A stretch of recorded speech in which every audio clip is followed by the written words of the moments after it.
On continue dans le fichier avec les types de copies qu'on peut avoir, donc toujours avec ce système de déroulement. Donc là, imaginons qu'on souhaite avoir toute une colonne qui contient texte 1.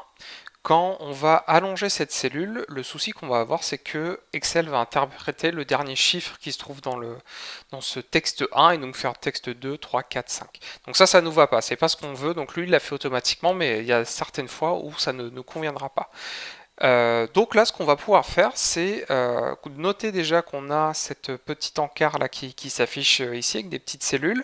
On va cliquer dessus et on voit qu'on a accès à un certain nombre de fonctionnalités.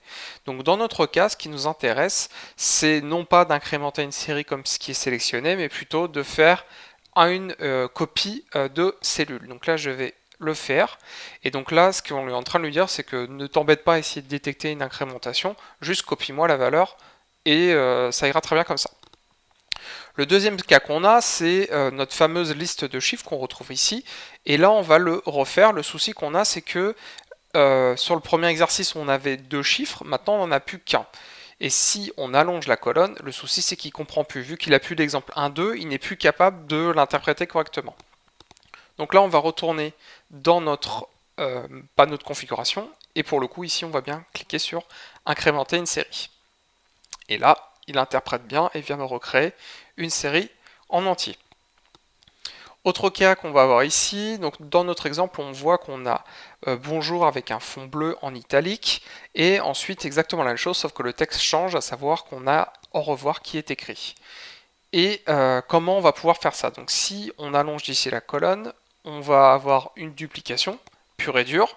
Par contre, si on va dans les fonctionnalités de duplication, on va lui indiquer de ne recopier que la mise en forme.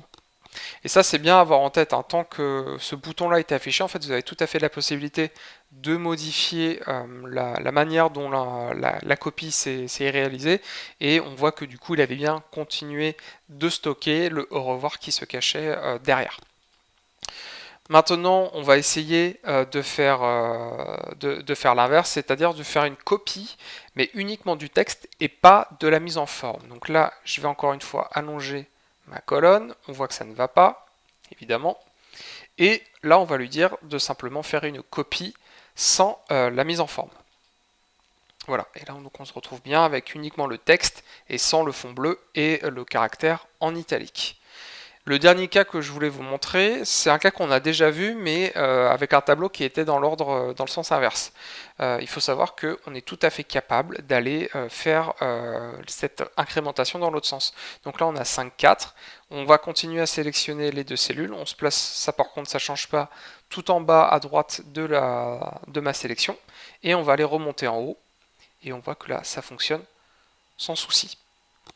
Donc là, avec ça, vous avez vraiment tous les éléments pour bien utiliser l'incrémentation et les fonctionnalités associées d'Excel.